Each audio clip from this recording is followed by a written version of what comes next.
Delhi liquor scam లో సంచలన పరిణామం చోటు చేసుకుంది. కేసీఆర్ కుమార్తె బీఆర్ఎస్ ఎమ్మెల్సీ కవితను ఎన్ఫోర్స్మెంట్ డైరెక్టరేట్ అరెస్ట్ చేసింది. హైదరాబాద్ నివాసంలో ఆమెను అరెస్ట్ చేసి ఢిల్లీకి తరలించారు. రేపు ఉదయం ఢిల్లీలో కవిత మెడికల్ టెస్టులు నిర్వహించి రేపు మధ్యాహ్నం కోర్టులో హాజరుపరచబోతున్నారు. మనీ లాండరింగ్ కింద సాయంత్రం 5:20 కవితను అరెస్ట్ చేసినట్లు ED assistant director Jogender memo ఇచ్చారు. కవిత అరెస్టుకు కారణాలను వివరిస్తూ 14 పేజీల మెమోను ఆమె భర్త అనిల్కు అందజేశారు.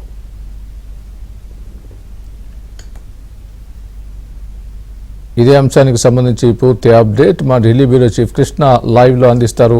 కృష్ణ, చెప్పండి, ఇక్కడ కవిత ఈడీ ఏదైతే ఎపిసోడ్ ఉందో ఈ ఎపిసోడ్ ప్రస్తుతం ఢిల్లీకి షిఫ్ట్ అయింది. అక్కడ ఉన్నటువంటి ప్రస్తుత పరిస్థితి ఏంటి? ఢిల్లీలో ఈరోజు ఎక్కడ ఉంచబోతున్నారు కవితను? రేపు ఆమెకు టెస్టులు నిర్వహించి కోర్టులో హాజరుపరచబోతున్నట్టుగా తెలుస్తోంది.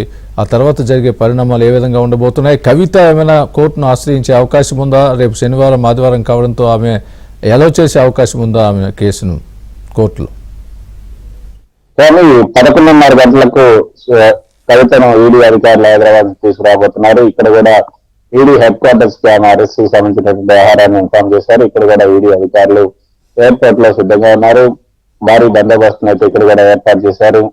ఎటువంటి అవాంఛనీయ సంఘటనలు జరగకుండా అన్ని చర్యలు తీసుకోబోతున్నారు. 11:30కు ఢిల్లీకి చేరుకున్న తర్వాత ఆమె నేరుగా ఈడీ కార్యాలయానికి తీసుకోబోతున్నారు. అక్కడ ఈడీ కార్యాలయం పరివర్తన భవన్ లోనే ఆమెను ఈ రోజంతా కూడా ఉంచబోతున్నారు. ఈ రోజంతా కూడా ఆమెను కొంత విచారించే అవకాశం కూడా ఉంది. ఎందుకంటే రేపు కోర్టులో ప్రొడ్యూస్ చేయబోతున్నారు. ఆమెను రిమాండ్ లో కూడా రిమాండ్కి ఇవ్వాలని కూడా కోర్టులో కోరే అవకాశం ఉంది. కాబట్టి రిమాండ్ రిపోర్ట్ ను తయారు చేయబోతున్నారు. ఆ రిమాండ్ రిపోర్ట్ లో ఎందుకు ఆమెను మేము రిమాండ్ కి తీసుకోవాలనుకుంటున్నామని కూడా కోరబోతున్నారు. 14 రోజుల పాటు రిమాండ్ ఇవ్వాలని, కవితకు రిమాండ్ ఇవ్వాలని కూడా కోరే అవకాశం ఉంది. ఆ తర్వాత మరి ఈ రిమాండ్ రిపోర్ట్ ను కూడా వ్యతిరేకిస్తూ కవిత తరఫున లాయర్లు పిటిషన్ దాఖలు చేసే అవకాశం ఉంది.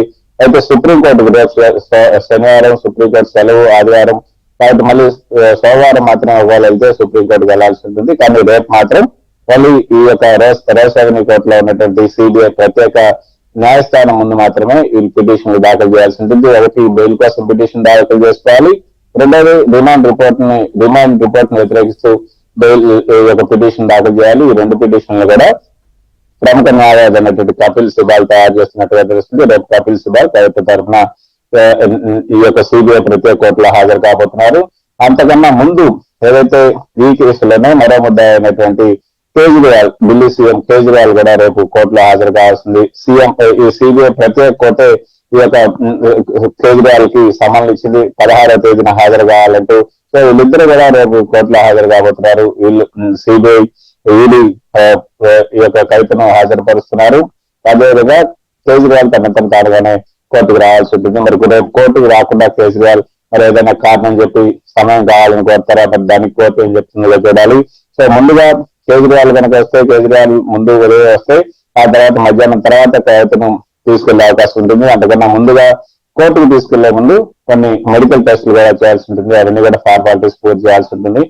లేదా కొన్ని గంటల పాటు కూడా ఆమెను విచారించే అవకాశం ఉంది. ఈ రోజు రాత్రితో కూడా ఇక్కడ పరివర్తన భవన్ లోనే ఆమె నుంచి ఆ తర్వాత విచారించి రేపు రిమాండ్ కు సిబిఐ ప్రత్యేక కోర్టులో హాజరుపరచబోతున్నారు. మరి రిమాండ్ కి ఇస్తారా, లేదా ఆమె తరఫున కపిల్ సిబాల్ చేసినటువంటి వాదనలు విని ఆమె రిమాండ్ ఇవ్వకుండా అసలు అరెస్ట్ చెల్లదంటారా, ఏం చేస్తారని కూడా చూడాలి.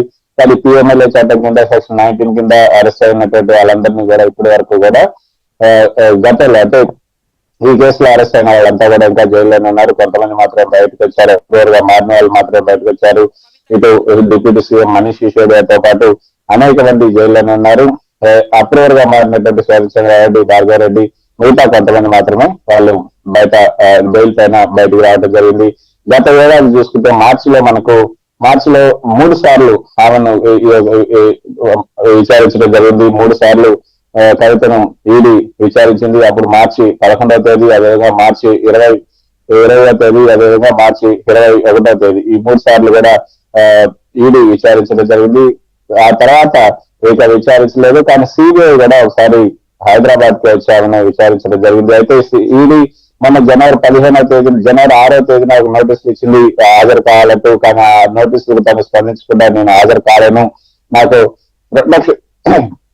కోర్టు నుంచి ప్రొటెక్షన్ ఉంది కాబట్టి నేను హాజరు కాను అని కూడా ఆమె చెప్పడం జరిగింది. కానీ ఈ రోజు విచారణకు వచ్చినప్పుడు ఇదే కేసులో జస్టిస్ బేలాం త్రివేది నేతృత్వంలో ధర్మాసనం ముందు విచారణకు వచ్చినప్పుడు ఈ యొక్క ప్రొటెక్షన్ అన్నది మొదట నోటీస్ ఇచ్చినప్పుడు మేము 10 రోజులు మాత్రమే ఆమె అరెస్ట్ చేయమని మాత్రమే చెప్పాం. కానీ ఆ ప్రొటెక్షన్ ను మొత్తంగా పొడిగించడం కుదరదని కూడా ఈ రోజు ఈడీ తరఫున హాజరైనటువంటి అడిషనల్ స్పెషల్ జనరల్ ఎస్ఏ రాజు చెప్పారు. సో దానికి కోర్టు పెద్దగా స్పందించలేదు అన్నది ఈ యొక్క కవిత తరపు న్యాయవాదులు చెప్తున్నట్టు మాట.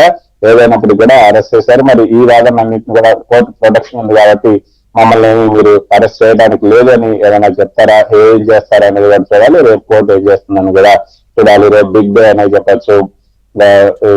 స్వామి రేపు ఒక పక్క వీళ్ళిద్దరు కూడా కోర్టులో హాజరవుతున్నారు, మరో పక్క right Krishna, thanks for the update.